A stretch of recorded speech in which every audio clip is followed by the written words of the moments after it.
নিরামিষ মানেই স্বাদ কম।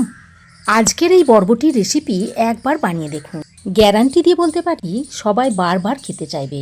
দুপুরে গরম ভাত কিংবা রুটি পরোটা সব কিছুর সাথেই ভালো লাগে। নমস্কার বন্ধুরা, তিয়াসাস রেসিপিতে সকলকে স্বাগত জানাই। প্রতিদিনের মতো চলে এলাম আজও একটা নতুন রেসিপি নিয়ে। আশা করছি রেসিপিটা আপনাদের ভালো লাগবে। তো রেসিপিটা তৈরি করার জন্য এখানে আমি 250 গ্রাম মতো বরবটি নিয়েছি। এই বরবটিগুলোকে একটু বড় বড় করে কেটে নিচ্ছি। আমি বরবটিগুলোকে আগে থেকে বেছে ধুয়ে পরিষ্কার করে রেখে দিয়েছিলাম, কারণ বরবটির মধ্যে অনেক পোকা থাকে, তাই পোকাগুলোকে একটু দেখে বেছে নিতে হবে। বন্ধুরা, বরবটিগুলোকে আমি একটু এরকম বড় বড় করে কেটে নিচ্ছি, তবে আপনারা চাইলে একটু ছোট করেও কেটে নিতে পারেন। আর এই বরবটির সঙ্গে আমি 2টো আলু দেব, তাই বরবটির পরিমাণ অনুযায়ী এখানে আমি 2টো আলু নিয়েছি। এবার আলুর খোসাটা এইভাবে ছাড়িয়ে নিচ্ছি। তবে বরবটিতে আলু দেওয়া যদি আপনারা পছন্দ না করেন তাহলে নাও দিতে পারেন। দেখুন, 2টো আলুর খোসা আমি ছাড়িয়ে নিয়েছি। এবার আমি এই আলুটাকে প্রথমে রিং আকারে কেটে নিচ্ছি। তারপরে আমরা যেভাবে আলু ভাজার জন্য আলু কাটি তার থেকে একটু মোটা করে আলুগুলোকে আমি কেটে নিচ্ছি। বন্ধুরা, বরবটির এই রেসিপিটা দুপুরে গরম ভাতের সাথে থাকলে আর কিছুর দরকার হয় না। তবে এই রেসিপিটা রুটি পরোটার সঙ্গে খেতেও কিন্তু অসাধারণ লাগে। তো এখানে আমি 2টো আলুকেই একই রকমভাবে কেটে নেব। এই রেসিপিটা খেতে যেমন অসাধারণ লাগে, তেমনি বানানোও খুব সহজ। একবার দেখলেই যে কেউ বানিয়ে নিতে পারেন। তো সব আলুগুলোকে আমি একইভাবে কেটে নিয়েছি। এবার এই বরবটি আর আলু দুটোকেই পরিষ্কার করে ধুয়ে নিতে হবে। তো আমি আলু আর বরবটি দুটোকেই পরিষ্কার করে ধুয়ে নিয়েছি। এবার রান্নাটা করার জন্য কড়াই গরম করে দিয়ে দিচ্ছি 1 চামচ পরিমাণ সর্ষের তেল। তেলটা ভালোভাবে গরম করে নিয়ে এর মধ্যে কেটে রাখা আলুগুলোকে দিয়ে দিচ্ছি। আলুগুলো দিয়ে গরম তেলে একটু নাড়াচাড়া করে মিশিয়ে নিচ্ছি। তারপর এর মধ্যে অল্প একটু নুন দিয়ে দিচ্ছি। নুনটা দিয়ে আলুর সঙ্গে ভালো করে নেড়ে চেড়ে মিশিয়ে নিয়ে আলুটাকে একটু লাল লাল করে ভেজে নেব। তার জন্য আমি আলুটাকে একটু ঢাকনা লাগিয়ে ভেজে নিচ্ছি। এতে করে আলুটা খুব তাড়াতাড়ি নরম হয়ে যাবে আর ভালোভাবে ভাজাও হয়ে যাবে। দেখুন, ঢাকনা লাগিয়ে আলুটাকে আমি এইরকম একটু লাল লাল করে ভেজে নিয়েছি।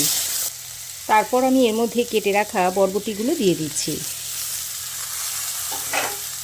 আর বরবটির জন্য অল্প একটু নুন দিয়ে দিচ্ছি। আগে আলুর জন্য একটু নুন দিয়েছিলাম। এখন বরবটিটা ভাজার জন্য একটু নুন দিয়ে আলুর সঙ্গে বরবটিটাকে আবারও ভেজে নিচ্ছি। এবার আমি একটা মশলা তৈরি করে নেব। তার জন্য একটা মিক্সিং জারের মধ্যে নিয়ে নিচ্ছি 1 মুঠো মতো রোস্টেড চিনেবাদাম। ওরই সঙ্গে দিয়ে দিচ্ছি চা চামচের 1 চামচ মতো হলুদ সর্ষে, দিয়ে দিচ্ছি চা চামচের 2 চামচ পরিমাণ পোস্ত। প্রথমেই আমি এরকম একটু শুকনো করে বেটে নিয়েছি। তারপর এর মধ্যে দিয়ে দিচ্ছি 2 টুকরো আদা আর সঙ্গে 2টো কাঁচা লঙ্কা দিয়ে দিচ্ছি। এবার অল্প পরিমাণে জল দিয়ে এই রকম একটা মিহি পেস্ট তৈরি করে নিয়েছি। তো দেখুন, আলু বরবটি আমি ভালো করে ভেজে নিয়েছি আর বরবটির দেখুন একটু কালারটা চেঞ্জ হয়ে গেছে। এবার আমি বরবটি আর আলুটাকে তুলে নিচ্ছি।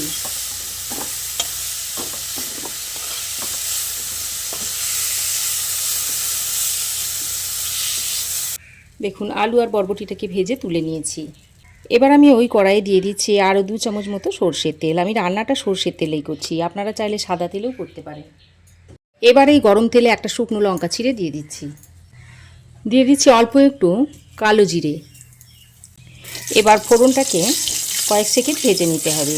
তারপর ফোড়ন থেকে দেখবেন একটা মিষ্টি গন্ধ বেরোবে।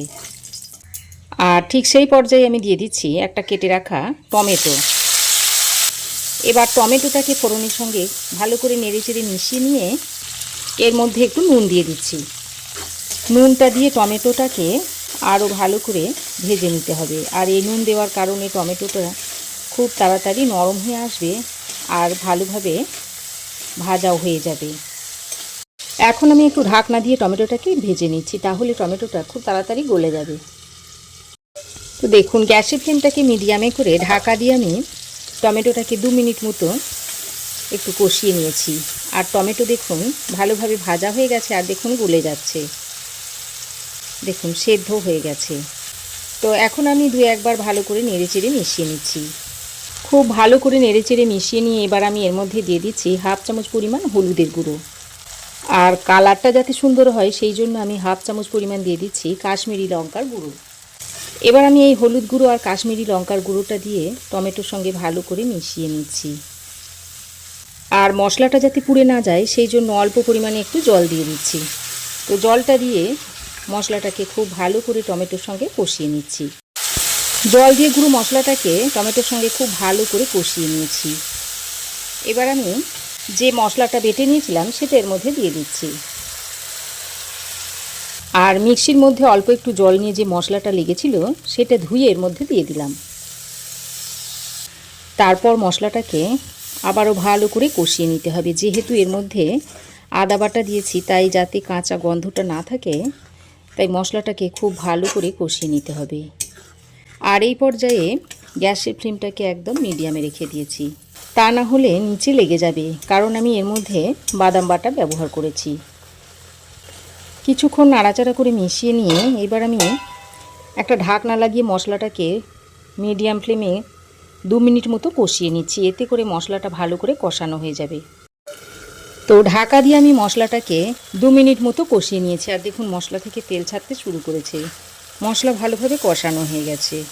এবার একবার ভালো করে নেড়েচেড়ে মিশিয়ে নিয়ে এবার আমি এর মধ্যে ভেজে রাখা আলু আর বরবটিটাকে দিয়ে দিচ্ছি। এবার এই আলু আর বরবটিটা দিয়ে মশলার সঙ্গে ভালো করে কষিয়ে নিচ্ছি।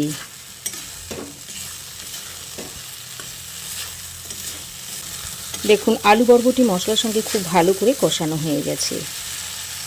এবার আমি আলু বরবটি যে থালাতে ভেজে রেখে দিয়েছিলাম তাতে একটু জল নিয়ে এর মধ্যে দিয়ে দিচ্ছি। তারপর জলটা দিয়ে আলু বরবটির সঙ্গে খুব ভালো করে মিশিয়ে নিচ্ছি। আজকের এই আলু বরবটির তরকারিটা খুব বেশি ঝোল হবে না, একটু মাখো মাখো হবে, তাই আমি খুব বেশি জল দিইনি, এই 1 কাপ মতো জল দিয়েছি। তো জলটা দিয়ে ভালো করে নেড়েচেড়ে মিশিয়ে নিয়ে একটা ঢাকনা লাগিয়ে 3-4 মিনিট মতো রান্না করে নেব। ঢাকা দিয়ে আমি 3-4 মিনিট মতো রান্না করে নিয়েছি। আর আলু ভালোভাবে সেদ্ধ হয়ে গেছে। ভাজার সময় আলুটা অর্ধেক সেদ্ধ হয়েছিল, আর এখন রান্নাতে বাকি অর্ধেকটা সেদ্ধ হয়ে গেছে। বরবটিও দেখুন ভালোভাবে সেদ্ধ হয়ে গেছে। এবার আমি এখানে দিয়ে দিচ্ছি অল্প 1/2 চামচ পরিমাণ চিনি আর 2টো চেরা কাঁচা লঙ্কা দিয়ে দিচ্ছি, যাতে ফ্লেভারটা খুব ভালো আসে। এবার চিনি আর কাঁচা লঙ্কাটা দিয়ে আবারও ভালো করে নেড়েচেড়ে মিশিয়ে নিচ্ছি। আর যেহেতু নিরামিষ তরকারি একটু চিনি না দিলে খেতে ভালো লাগে না, চিনিটা দিলে স্বাদের ব্যালেন্সটা খুব ভালো হয়। আবার তাছাড়া এর মধ্যে টমেটোও দিয়েছি, তাই চিনিটা অবশ্যই করেই দেবেন। তো ভালো করে নেড়েচেড়ে মিশিয়ে নিয়ে আবারও ঢাকা দিয়ে 2 মিনিট রান্না করে নেব। তো ঢাকা দিয়ে আমি আরও 2 মিনিট মতো রান্না করে নিয়েছি। আর দেখুন নিরামিষ আলু বরবটি রেসিপিটা এখন সার্ভ করার জন্য একেবারেই রেডি হয়ে গেছে। আর দেখতে কি দুর্দান্ত হয়েছে দেখুন, খুবই লোভনীয় হয়েছে। এবার এটা আপনারা রুটি, পরোটা, ভাত সব কিছুর সঙ্গেই সার্ভ করতে পারবেন। নিরামিষ এই বরবটি আলু রেসিপিটা রুটি, পরোটা, ভাত সব কিছুর সঙ্গেই খেতে অসাধারণ লাগে। আশা করছি রেসিপিটা আপনাদের ভালো লেগেছে। ভালো লাগলে একটা লাইক, শেয়ার ও কমেন্ট করবেন। পাশে থাকা বেল আইকনটা অবশ্যই প্রেস করে দেবেন। আর আমার চ্যানেলে যদি নতুন হয়ে থাকেন তো প্লিজ চ্যানেলটাকে সাবস্ক্রাইব করার অনুরোধ রইল। আজ এ পর্যন্তই। আবার দেখা হবে নতুন কোনো রেসিপি নিয়ে নেক্সট এপিসোডে। সে পর্যন্ত ভালো থাকবেন, সুস্থ থাকবেন। ধন্যবাদ।